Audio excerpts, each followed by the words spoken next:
Vamos iniciar mais uma classe no tema Vida de Cristo e hoje nós queremos continuar com esse assunto relacionado com o sábado. Vamos ler no Evangelho de João, capítulo 5.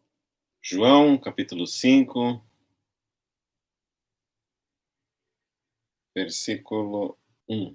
Passadas estas coisas, havia uma festa dos judeus e Jesus subiu para Jerusalém. Ora, existe ali junto à porta das ovelhas um tanque chamado em hebraico Betesda, o qual tem 5 pavilhões. Nestes jazia uma multidão de enfermos, cegos, coxos e paralíticos. Esperando que se movesse a água, porquanto um anjo descia em certo tempo, agitando-a. E o primeiro que entrava no tanque, uma vez agitada a água, sarava de qualquer doença que tivesse. Estava ali um homem enfermo, havia 38 anos. Jesus, vendo-o deitado e sabendo que estava assim há muito tempo, perguntou-lhe: Queres ser curado? Respondeu-lhe o enfermo: Senhor, não tenho quem me ponha no tanque quando a água é agitada, pois enquanto eu vou, desce outro antes de mim. Então lhe disse Jesus: Levanta-te, toma o teu leito e anda. Imediatamente o homem se viu curado e, tomando o leito, pôs-se a andar, e aquele era dia de sábado. Por isso disseram os judeus ao que fora curado: Hoje é sábado, e não te é lícito carregar o leito. Ao que lhes respondeu o mesmo que me curou, me disse: Toma o teu leito e anda. Vamos orar? Amado Senhor, quão grande é o nosso privilégio de poder separar esse tempo, quão grande é o nosso privilégio de poder estudar a sua palavra e de saber que existe vida em Cristo Jesus. Pedimos que o Senhor use essa palavra hoje para falar conosco, use essa palavra hoje para abrir o nosso entendimento e aproximar-nos da tua pessoa, nos dá um coração que deseja cooperar com o Senhor. É a oração que nós fazemos no nome do Senhor Jesus. Amém. Então nós já estamos estudando esse tema da relação do nosso Senhor Jesus Cristo com o sábado. E essa é uma parte da relação do nosso Senhor Jesus Cristo com a lei. E nós sabemos que existem grandes dificuldades entre parte do povo de Deus de entender, mesmo cristãos já com mais tempo no Senhor, de entender essa relação entre o nosso Senhor e a lei, entre o cristão e a lei. Esse exemplo do nosso Senhor aqui é um entre 5, em que o nosso Senhor faz alguma coisa no sábado que, na visão daqueles religiosos, contrariava a lei de Deus. Nós já tivemos a oportunidade de mencionar que, efetivamente, o Senhor não contrariava a lei de Deus, ao contrário, o Senhor Jesus cumpriu a lei de Deus. Na verdade, a lei dada por Deus a Moisés, constituída de 613 mandamentos, era só uma das partes escritas na Bíblia referidas como lei. Tinha outras, nós vamos ver hoje com um pouquinho mais de detalhe. Mas entre essas outras, nós vamos mencionar detalhadamente hoje, tinha uma que era o mitzvah, que era assim chamada tradição oral. Ou seja, era o comentário com a interpretação da lei escrita dada a Moisés, que aqueles rabinos judeus haviam feito. E esses comentários não eram a lei, era a interpretação da lei de acordo com aqueles rabinos. E quanto a essa interpretação da lei, o nosso Senhor não cumpriu, obviamente, porque era tradição humana, era acréscimo humano às palavras divinas. O que dizer, então, da lei de Moisés, que aparentemente o Senhor Jesus Cristo estaria quebrando? Nós veremos, já temos visto como ele não quebrou, ao contrário, ele interpretou o verdadeiro significado da lei. ele aprofundou, ele ampliou. Na verdade, a Bíblia diz que ele cumpriu toda a lei. Mas o que dizer da nossa relação com a lei, nós como cristãos? Claro, é importante mencionar aqui que Cristo Jesus nos chamou para a liberdade, para não sermos mais guiados por regras, por datas fixas, por dias, por faça isso, por não faça aquilo, mas nós temos sido chamados para a liberdade no Espírito Santo. Mas será que isso significa que nós não temos lei? E exatamente como cristãos, esse é um ponto de equilíbrio que a igreja tem encontrado dificuldade. Por um lado, tem aqueles que querem transformar a vida do cristão num sistema legalista, quase que judaizante, essa expressão usada na Escritura para aqueles primeiros cristãos que achavam que, a fim de se tornar cristão e ser um bom cristão, era necessário guardar também a lei de Moisés. Isso se chama judaizante. Tinha outros que achavam que não tinha que guardar nem a lei de Moisés e nem lei alguma. Isso se chama licenciosidade. Na verdade, o ponto de equilíbrio se encontra em saber o que significava essa lei de Moisés, como que ela se aplica ou não nos dias em que nós estamos vivendo. Esse é o tema que nós queremos compartilhar com os irmãos hoje. Mas antes de entrar nesse tema, nós temos que fazer uma menção muito importante aqui. Nós temos gastado, em média, 1 hora semanal estudando as Escrituras, e isso já há alguns anos. Graças a Deus por isso, pelo menos 1 hora semanal. Isso equivale a umas 40 a 50 horas anuais. E a pergunta é, será que faz sentido gastar todo esse tempo estudando a Escritura? Claro, nós como cristãos sabemos que faz sentido, mas eu queria chamar a atenção dos irmãos para um ponto muito interessante. Quando nós olhamos o mundo como ele está hoje, você vê que a discussão mais atual em todos os canais é em relação à justiça, paz, violência ou não, ou um dos inquéritos mais famosos na atualidade se chama o inquérito das fake news. O que significa uma fake news? Uma fake news significa uma inverdade ou uma mentira. Quando nós vamos analisar os problemas que os governos mundiais estão tratando atualmente, milhões de dólares estão sendo gastos atualmente. São questões de saúde, exatamente aquelas coisas que o nosso Senhor Jesus Cristo veio resolver, efetuando muitas curas. São questões envolvendo verdade e mentira, exatamente o que a palavra de Deus tem tentado infundir no coração de todo aquele que crê. Quando alguém se converte, tem que dizer adeus para a mentira. Se todos fossem convertidos, não existiria um assim chamado inquérito das fake news. O que nós estamos querendo dizer com isso? Que muitos de nós gastamos 5 anos na universidade para nos tornarmos um contador, talvez uns bons 8 a 10 anos para se tornar um bom médico. Alguns de nós estudamos cerca de 15 anos, só estou contando o curso superior, 15 anos até poder lecionar numa universidade, mas quanto tempo nós gastamos aprendendo a viver? Quantas horas? Alguns de nós casamos com 0 hora de aprendizado sobre como relacionar. 0 hora de aprendizado de como criar nossos filhos. 0 hora de aprendizado como tratar uma mulher ou como tratar um homem. Nós vemos que a nossa formação, muitas vezes, nessa parte de como viver, é muito falha. E não é, então, de surpreender que todos nós, sem exceção, temos falhas na nossa vida como família, como pessoa, temos lacunas. E alguns de nós experimentamos fracasso no casamento. outros de nós quase fracasso, vários de nós fracasso na criação dos filhos. Por quê?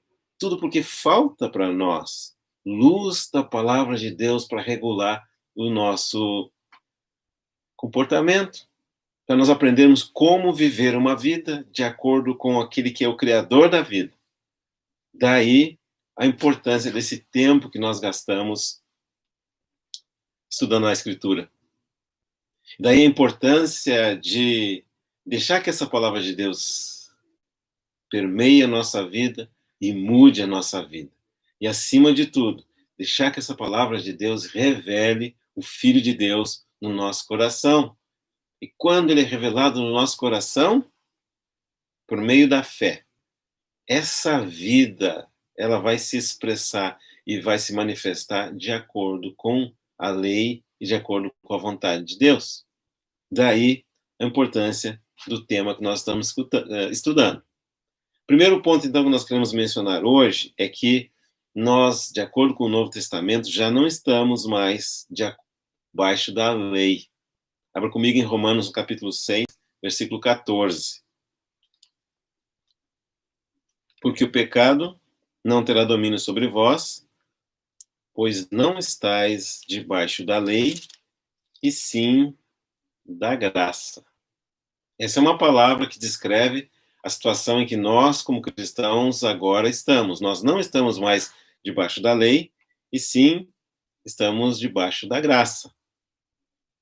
Alguns pensam que nós não estamos debaixo da lei antes de ser salvos, mas depois que fomos salvos, somos colocados debaixo daqueles 10 mandamentos lá do Antigo Testamento. Nem isso é verdadeiro com relação aos cristãos. Nós vamos ver, se Deus permitir, por que isso é verdadeiro. Talvez vamos precisar de 2 sessões, hoje mais uma, mas não temos pressa. O primeiro ponto importante é esse: nós não estamos debaixo da lei. Segundo ponto, não significa que estamos fora de qualquer lei.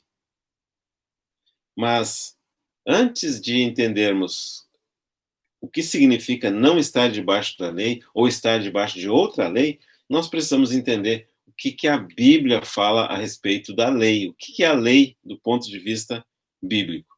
Então, a lei do ponto de vista bíblico é um sistema pelo meio do qual Deus instrui o seu povo como a viver.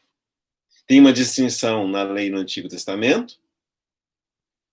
A lei do Antigo Testamento foi dada para o povo de Deus que estava escravo no Egito. Ao sair do Egito e ao entrar na Terra Prometida, eles deveriam viver de acordo com aqueles preceitos, aquelas instruções sobre como viver. No Novo Testamento, da mesma forma, a lei significa regra para como governar a vida. Esse é o significado da palavra lei. No entanto, quando nós vamos para as Escrituras, nós vamos encontrar diferentes sistemas que também se chamam leis. Primeiro que nós queremos mencionar, assim chamada lei natural. No livro de Romanos, no capítulo 1, versículo 20, porque os atributos invisíveis de Deus, assim o seu eterno poder, como também a sua própria divindade, claramente se reconhecem desde o princípio do mundo, sendo percebidos por meio das coisas que foram criadas, tais homens são por isso indesculpáveis. Ou seja, Deus manifestou a si mesmo para o homem através dos seus atributos. Romanos 2,14. Quando, pois, os gentios que não têm lei procedem por natureza de conformidade com a lei, não tendo lei, servem eles de lei para si mesmos. Versículo 15. Esses mostram a norma da lei gravada no seu coração, testemunhando-lhes também a consciência e os seus pensamentos, mutuamente acusando-se ou defendendo-se. Ou seja, ainda que essas pessoas aqui, chamados gentios, das pessoas das nações, pessoas dos povos, não tinham a lei de Deus como o povo de Israel, eles tinham gravado no seu interior uma espécie de lei, de forma que você ficaria surpreso, chamada na Bíblia lei natural, ficaria surpreso de perceber que mesmo as civilizações antiquíssimas tinham um determinado código de comportamento com relação à união entre um homem e uma mulher. E raras são as civilizações que não têm alguma regra com relação, por exemplo, a divórcio, ou adultério, ou ao assassinato, homicídio. É impressionante, ou seja, antes que a lei de Deus tivesse sido dada para o povo de Israel, já existia uma lei dentro de cada ser humano. Essa é chamada a lei natural. Também podemos mencionar a lei do Éden. Essa lei não está escrita na Bíblia, mas quando Deus criou o homem, deu para o primeiro casal um mandamento muito simples. Primeiro, que eles tinham que guardar o jardim e cultivar. Depois, que eles poderiam comer livremente de toda a árvore do jardim. Depois, que eles não poderiam comer da árvore do conhecimento do bem e do mal. Era um código de lei tão simples, constituído de praticamente uma ordem para trabalhar de alguma forma, algo que podia fazer, comer de toda a árvore, e algo que não podia fazer, comer da árvore do conhecimento do bem e do mal. Essa é a lei do Éden. Não tem a palavra lei do Éden na Escritura, mas caracterizou o relacionamento de obediência esperado por Deus daquele primeiro casal. Depois nós temos a lei dos patriarcas. Essa lei dos patriarcas era a lei segundo qual aqueles antepassados da nação de Israel andavam diante de Deus. Essa lei não tem muita coisa escrita sobre ela, mas ela é mencionada na Escritura, e eu gostaria de chamar a atenção para isso. Gênesis capítulo 26, versículo 5. Olha que surpreendente aqui. Porque Abraão obedeceu a minha palavra e guardou os meus mandados, os meus preceitos e os meus estatutos e as minhas leis. Sabia disso? Ou seja, Abraão é o pai da nação de Israel. A nação de Israel é o resultado do crescimento da família do Abraão.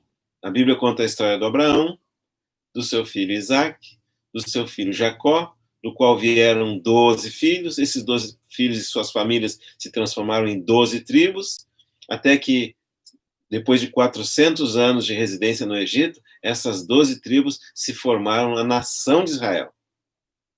Praticamente 400 anos depois da passagem do Abraão aqui na Terra.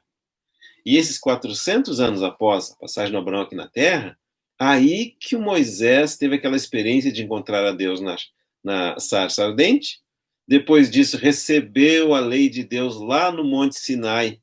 Então, como que é possível? Está mencionando que Abraão guardou os meus mandatos, os meus preceitos, e os meus estatutos, e as minhas leis. É porque a lei de Deus para Abraão e seus descendentes já existia antes mesmo do estabelecimento da lei do Moisés. Claro, essa lei aqui de Deus com Abraão, ela foi dada dentro do contexto de uma aliança que Deus fez com Abraão.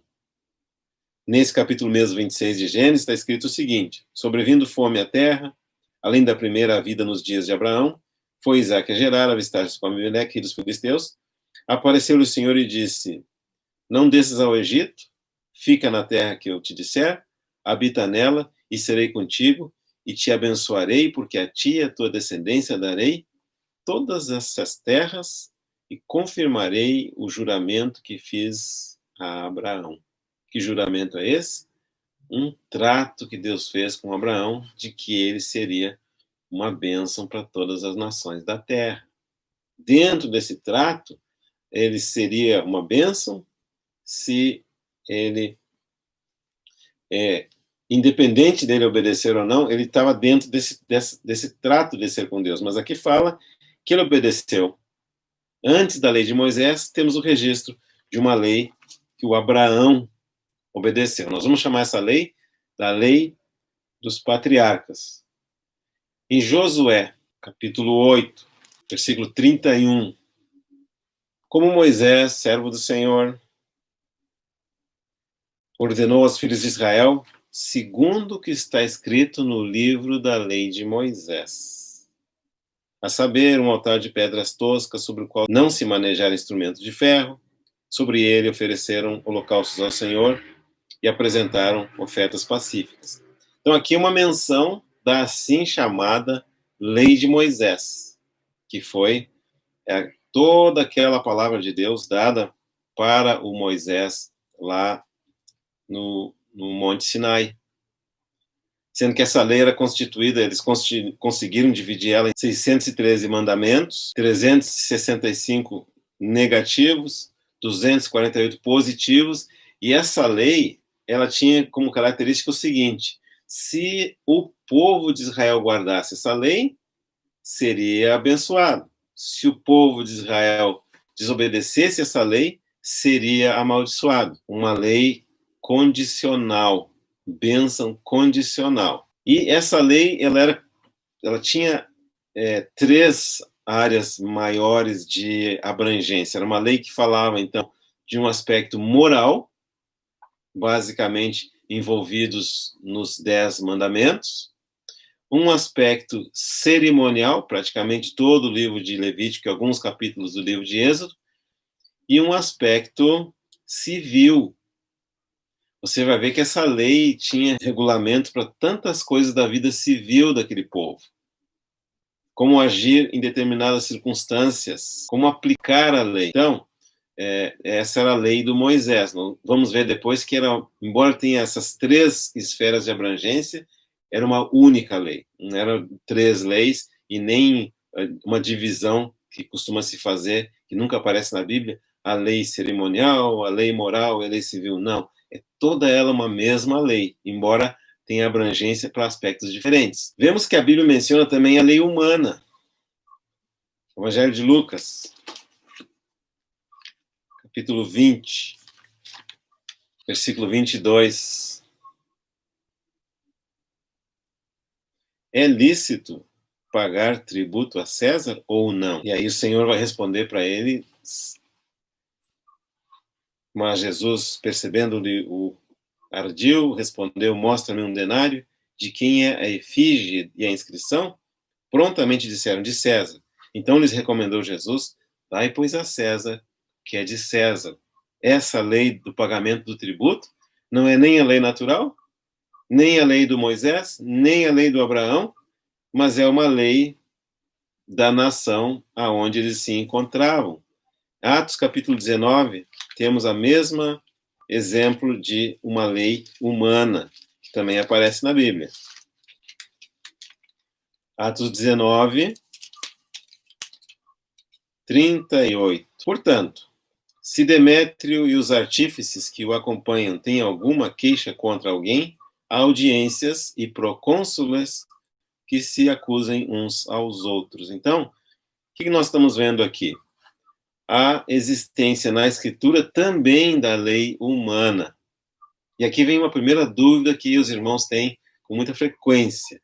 Devemos submeter a lei humana ou não? Na verdade, tem um princípio, que mesmo entre as leis humanas, agora falando da lei dos diferentes países, existe uma legislação que tem um grau de hierarquia. Obviamente, uma lei municipal não tem força fora do município. No estado, por exemplo. Da mesma forma, uma lei estadual não tem força fora do estado.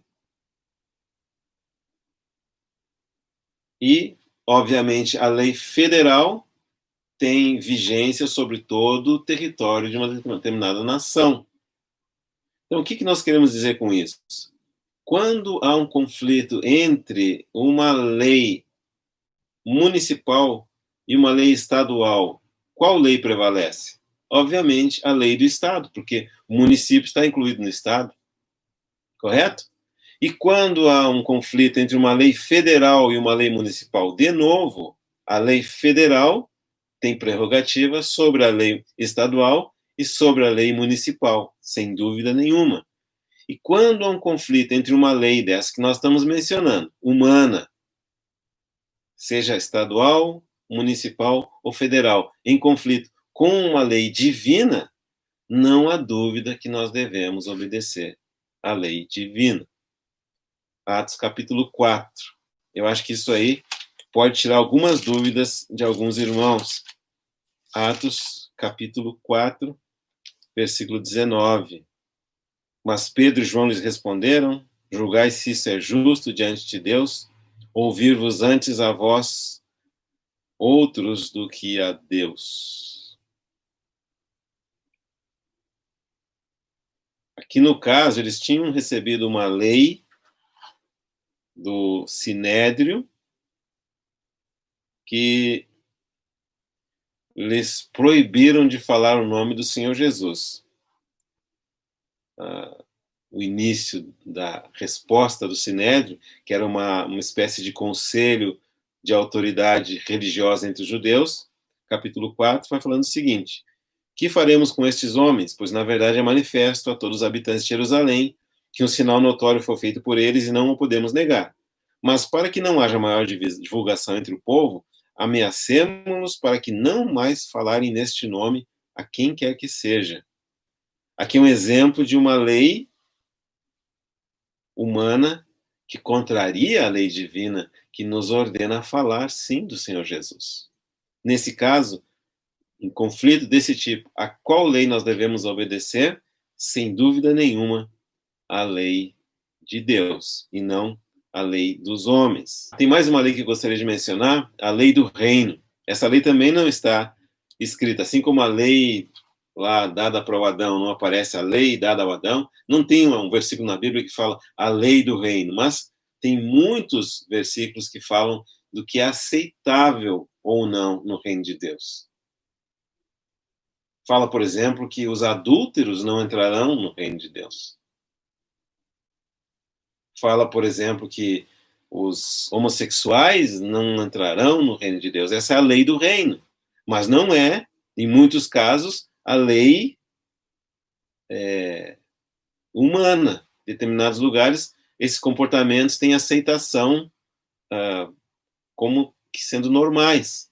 Mas quando há divergência entre a lei humana e a lei divina, qual lei nós, os cristãos, devemos seguir? Obviamente, a lei de Deus. Agora, tem uma coisa que torna um pouquinho mais complicado esse assunto, mas que nós queremos, pela graça do Senhor, ver que essa complicação pode terminar hoje, é que a palavra lei no Novo Testamento é aplicado também em distintos contextos. Em primeiro lugar, a palavra lei ela é aplicada como que se referindo a todo o Antigo Testamento. Disse-lhe Jesus: tenho-vos mostrado muitas obras boas da parte do Pai. Por qual delas me apedrejais? Responderam-lhe os judeus: não é por obra boa que te apedrejamos, e sim por causa da blasfêmia. Pois sendo tu homem, te fazes Deus a ti mesmo. Aí, o versículo 34 que nós queremos. Replicou-lhes Jesus: não está escrito na vossa lei, eu disse, sois deuses. Se ele chamou deuses aquele a quem foi dirigida a palavra de Deus, a Escritura não pode falhar. Então, daquele a quem o Pai santificou e enviou ao mundo, dizeis, tu blasfemas, porque declarei, sou filho de Deus? Nessa resposta do Senhor àqueles judeus, ele fez uma citação dizendo assim, da vossa lei, no versículo 34.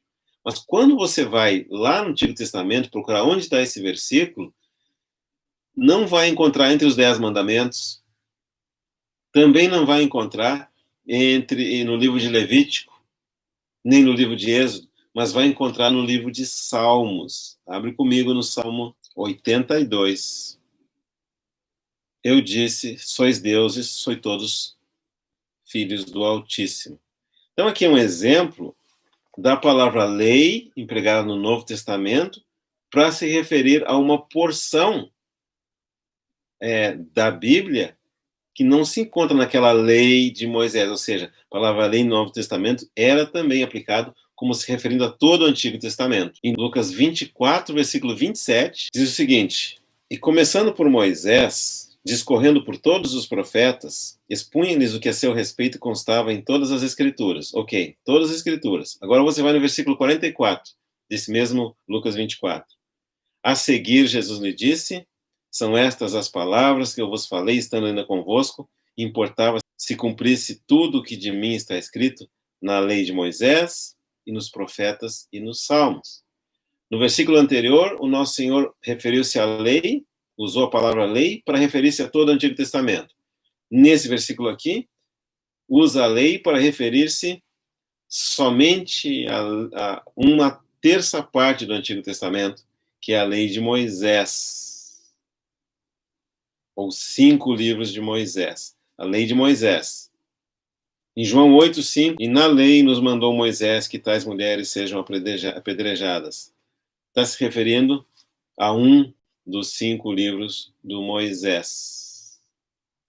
E também, em Deuteronômio 4:8, a palavra lei é aplicada somente àqueles 10 mandamentos. Deuteronômio 4:8. E que grande nação há que tenha estatutos e juízos tão justos como toda a lei que eu hoje vos proponho. Êxodo 34:28. E ali esteve com o Senhor 40 dias e 40 noites, não comeu pão nem bebeu água, e escreveu nas tábuas as palavras da aliança, as 10 palavras, ou que nós conhecemos como os 10 mandamentos. Agora, em Romanos, capítulo 7, então, ao querer fazer o bem, encontro a lei de que o mal reside em mim. Porque no tocante ao homem interior tenho prazer na lei de Deus, mas vejo nos meus membros outra lei que, guerreando contra a lei da minha carne, me faz prisioneiro da lei do pecado que está nos meus membros. Aqui nós vemos a palavra lei empregada em diferentes sentidos dentro do mesmo versículo. No versículo 21 fala a lei de que o mal reside em mim. A lei, no versículo 21, aqui significa uma força maior do que a minha para fazer alguma coisa. Uma influência que me impere um determinado comportamento. Já no versículo 22, fala na lei de Deus. E mais possivelmente, essa lei de Deus se refere, assim, àqueles mandamentos escritos lá nos 5 livros de Moisés. Depois fala da lei do pecado. Fala da lei da minha mente. Em todos esses sentidos, tem a palavra lei diferentes. Então, por isso, quando nós queremos estudar a relação de Cristo com a lei, que é o tema do nosso compartilhar, a nossa relação com a lei, nós precisamos sim saber qual aspecto da lei está sendo referido. A lei dada ao Abraão, por exemplo, não se aplica a nós, porque nós não somos Abraão. A lei dada a Israel também não se aplica a nós, porque nós não somos da nação de Israel. Mas aqui você precisa ter muito cuidado. E um exemplo que a gente pode usar é o seguinte: suponha que existe uma lei lá na Califórnia que diz que você não pode matar. Aí você vai chegar à conclusão: olha, eu não estou na Califórnia, por isso eu posso matar. Não. Você não está sujeito à lei da Califórnia, mas está sujeito à lei do lugar onde você vive, que provavelmente também não poderá matar. Então, tem aspectos da lei de Moisés que são universais. Santidade da vida, por exemplo, e praticamente em todas as leis. Uma vez que esses diferentes aspectos da lei foram mencionados, nós podemos então entender qual que é o lugar da lei de Moisés, a quem os inimigos do Senhor estavam acusando ele de quebrar, acusando injustamente, certamente, e alguns dos cristãos têm dúvida, devemos guardar ou não guardar. Então, a primeira coisa que nós queremos dizer é que essa lei de Moisés, ela foi dada para regular praticamente todos os aspectos da vida do povo de Israel. Foi dada para eles no contexto que eles estavam saindo do Egito, entrando para viver na terra de Canaã, e quando eles vivessem lá dentro, eles deveriam cumprir aquela lei. Aquela lei foi dada dentro do contexto de uma aliança que Deus fez com eles. E dentro dessa aliança, se eles obedecessem aquela lei, seriam abençoados. Se eles quebrassem aquela lei, seriam amaldiçoados. Naquela lei tinha regra, por exemplo, sobre crime, o que acontecia quando alguém cometia um crime, sobre como que eles deveriam se preparar para ir à guerra, qual a relação que eles deveriam ter com os escravos, o tipo de comida que eles deveriam comer ou não deveriam comer, a prática da circuncisão, como que eles deveriam fazer os sacrifícios, como que eles deveriam comemorar os dias festivos, como que eles deveriam observar o sábado, como que eles deveriam dar o dízimo. Todas essas coisas foram dadas para o povo de Israel saber como se comportar na terra de Canaã. E o núcleo moral desses mandamentos que foi dado para eles é chamado os 10 mandamentos. Mas foram dados para eles. Além disso, aquela lei regulava o comércio, como eles deveriam comerciar, como eles deveriam tratar as propriedades. Eles tinham um sistema de justiça social. Na verdade, um estudo muito interessante que poderíamos fazer, quando o tempo nos permitisse, era ver o grau de justiça incluído naquela lei. Como eles cuidavam dos pobres, como cuidavam das viúvas, como eles tinham um sistema de redistribuição de que nenhuma família ficava na miséria perpetuamente. De tempos em tempos, as coisas que tinham sido vendidas ou perdidas por meio de maus negócios retornavam para a família. Sistema extremamente interessante. Mas não é o nosso tema aqui. Mas o ponto que nós queremos chamar a atenção dos irmãos e das irmãs é que essa lei dada por Deus a Moisés foi uma lei dada para aquela nação de Israel. Embora isso não signifique que essa lei não tenha partes delas que se apliquem a nós, é importante saber isso, porque existe sim uma tendência hoje entre os cristãos, infelizmente, de querer voltar para ser Israel.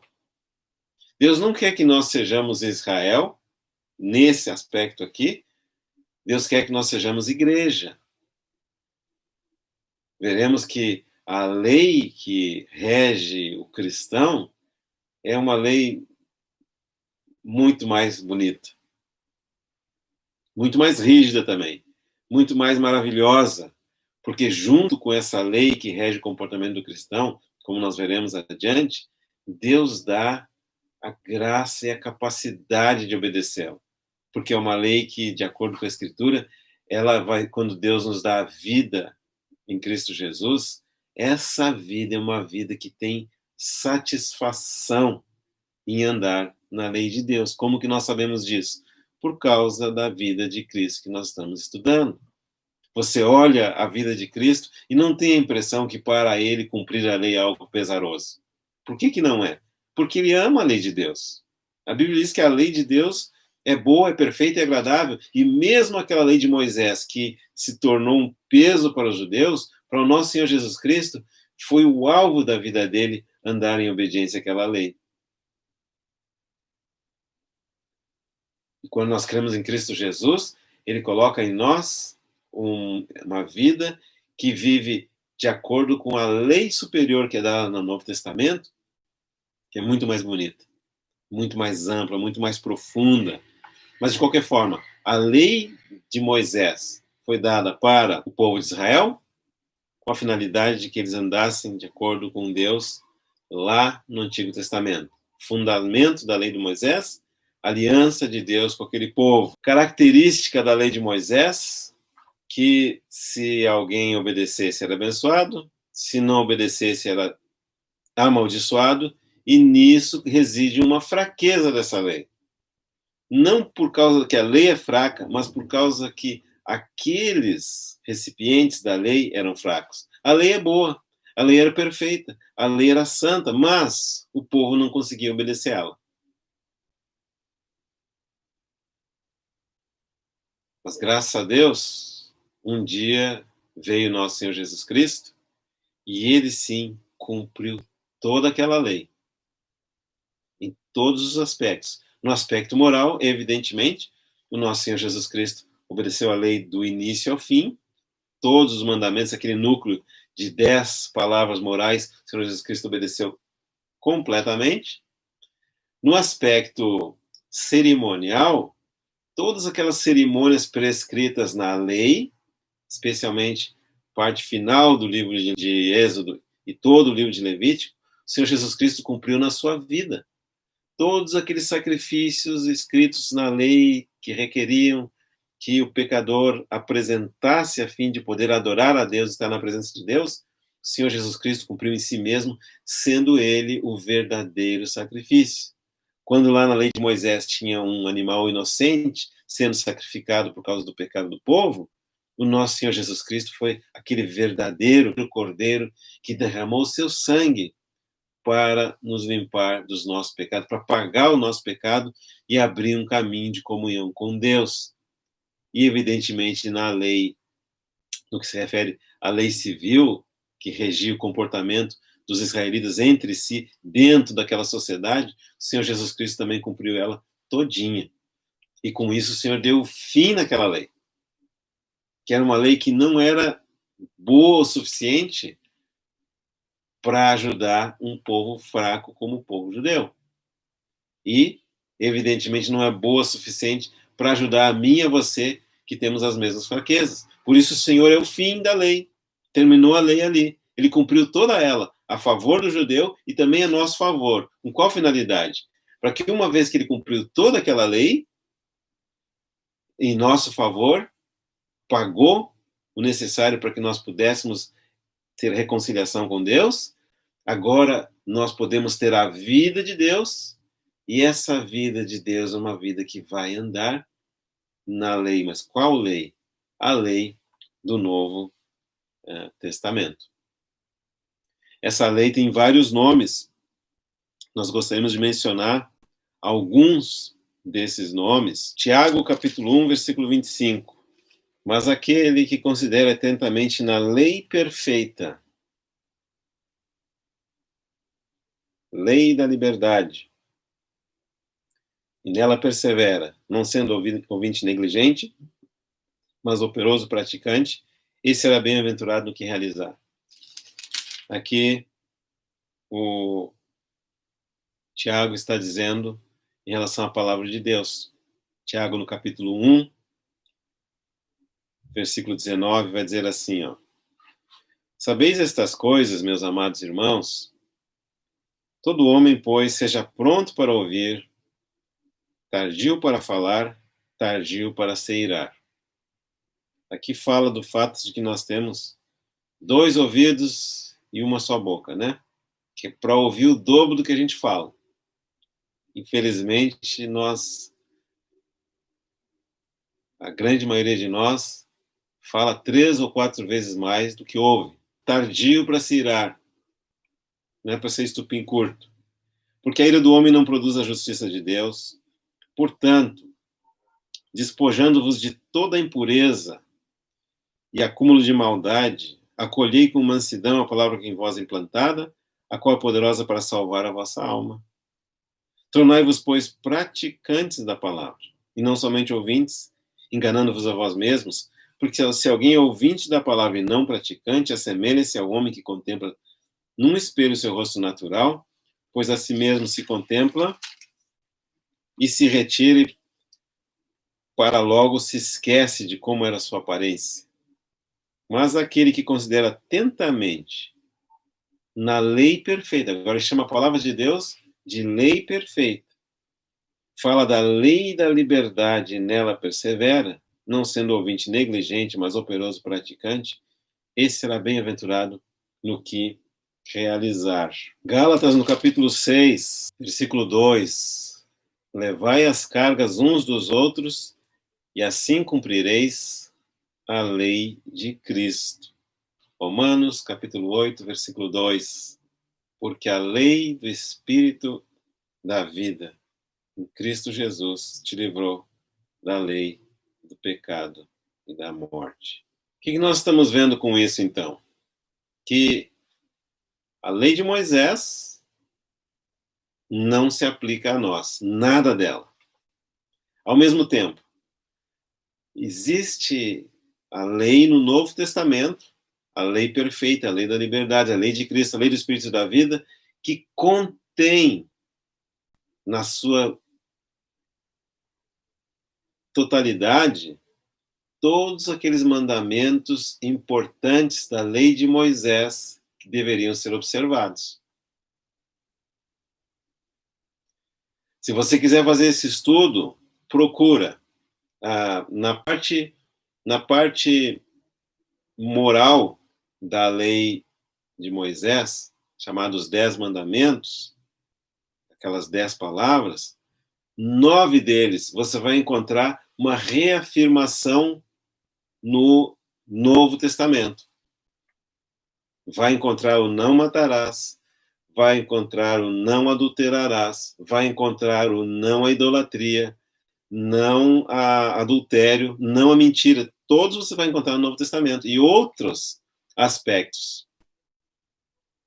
Então nós vemos que, ainda que nós não estamos debaixo da lei do Moisés, nós estamos sim debaixo de uma outra lei, que é a lei encontrada no Novo Testamento. Mas não a de Moisés, a de Cristo. Importante ressaltar esse fato. É importante ressaltar também que essa lei, ela foi dada com um outro propósito, ela não foi dada com o propósito de nos trazer salvação. Ao contrário, a lei de Moisés foi nos dada com o propósito de nos trazer acusação numa parte dela. A parte moral não era para que o povo, quando recebeu a lei, pensou assim: tudo que Deus disser, nós obedeceremos. É claro que a primeira coisa que eles fizeram foi quebrar aquela lei. Lembra disso? A história conta? A primeira coisa que eles fizeram, eles pensaram que Moisés tinha ficado muito tempo lá na montanha, ele tinha desaparecido, e eles criaram aquele bezerro de ouro. A palavra número 1 dos 10 mandamentos era: não terás outros deuses diante de mim, e não farás imagem nenhuma de mim. E eles fizeram, a primeira coisa eles quebraram. Então, essa lei foi dada com a finalidade de mostrar a incapacidade do povo de cumprir essa lei. Ao mesmo tempo, com essa incapacidade, foi dada uma outra provisão. Praticamente essa lei moral, ela empurrava o bom israelita para a lei cerimonial. Que quando quebrasse aquela lei moral, tinha o sacrifício para adquirir o perdão dos pecados. E, com isso, a capacitação para cumprir a lei civil. Então, nós vemos como que essa lei tinha como função revelar o pecado, revelar a inabilidade humana, nos empurrar para Cristo Jesus. Por causa disso, toda vez que nós queremos introduzir no cristianismo um sistema de lei pelo qual nós sejamos salvos ou pelo qual nós sejamos aceitos a Deus, a posição que nós devemos ter é um não redundante. A lei não tem capacidade de nos justificar perante Deus. A lei também não tem capacidade de produzir vida. Só Jesus tem capacidade de produzir vida. E é por isso que a nossa ênfase nesse curso, A Vida de Cristo, é para que cada um de nós possa conhecer a Jesus Cristo. Não um conjunto de regras. Embora, quando nós estudamos a palavra de Deus escrita, nós vamos ver aqueles preceitos que agradam a Deus. Nós vamos ver como que essa vida de Deus que em nós habita vai se manifestar. Sempre vai se manifestar de acordo com a palavra de Deus escrita. É por isso que nós estudamos a palavra de Deus escrita. Mas não que nós vamos estudar essa palavra e agora vamos fazer um esforço para obedecer. É impossível. Era impossível para Moisés e impossível para nós nos dias de hoje. Mas é possível, sim, estudar essa palavra, compreender essa palavra, compreender que é isso que Deus espera de nós, ver como se expressou na vida do Senhor Jesus Cristo e oferecer a nossa vida para que em nós se cumpra a sua vontade. Oferecer a nossa vida para que essa vida que em nós habita em virtude de nós crermos em Cristo Jesus possa se expressar de acordo com a lei da perfeita liberdade. Quando nós assim o fazemos, para nossa surpresa, veremos que existe sim algo em nós que está disposto a andar na lei de Deus perfeita. Existe, é a vida de Cristo em nós que vai nos dar essa disposição de servir o nosso Senhor, de amar o nosso próximo, de servir a Deus. Naturalmente, nós não queremos, mas como tem uma vida dentro de nós que é espiritual, essa vida vai nos levar a viver de acordo com aquilo que é agradável a Deus. Nunca pelo nosso esforço, mas simplesmente por nós entendermos o que Deus espera de nós e nós cooperarmos com Deus. A maneira de cooperar é essa oração que o nosso Senhor Jesus Cristo fez, dizendo: Pai, não seja feita a minha vontade, mas seja feita a tua vontade. Ou então, oferecemos a nossa vida para que em nós a vontade de Deus se cumpra. Nós podemos fazer isso, e ao fazermos isso, nosso Deus, que é tão misericordioso, vai efetivamente operar em nós tanto o querer quanto o realizar. Diferentemente da lei de Moisés, que era uma lei exterior, gravada lá nas pedras, a lei de Cristo é uma lei gravada no nosso coração.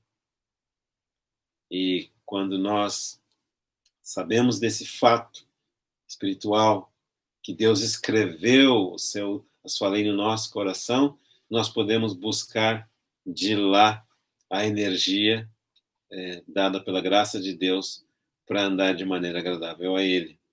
É por isso que nós estudamos a vida de Cristo. Por isso que nós queremos estar ocupados com essa vida maravilhosa, essa vida que cumpriu toda a lei de Moisés, com a finalidade de terminar com essa lei de Moisés e nos incluir nessa lei superior que é a lei de Cristo. A lei de Moisés era parte da aliança entre Deus e o povo de Israel. Essa lei de Cristo é parte da nova aliança entre Deus e todo aquele que crê em Cristo Jesus. Que o Senhor possa nos ajudar, que à medida que os nossos olhos vão se abrindo, nós vemos a formosura do nosso Senhor Jesus, a mansidão do nosso Senhor Jesus, a graça, a paz, a sabedoria, a humildade, a submissão do nosso Senhor, vá despertando no nosso coração um desejo de andar aqui na terra assim como ele também andou. A maneira como o Senhor andou aqui na terra não é terrena, é celestial. Você vê que a maneira terrena de andar é cheia de conflito. Na maneira terrena, a família vai para o parque de diversões se divertir e passa o pior dia da sua vida, brigando o pai com os filhos com os pais. Não tem paz.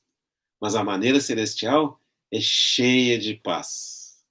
A maneira terrena é cheia de ambição. A maneira celestial é cheia de conformidade com uma vida simples, tendo o suficiente para comer, suficiente para abençoar os outros. Por que nós vamos querer construir um império financeiro?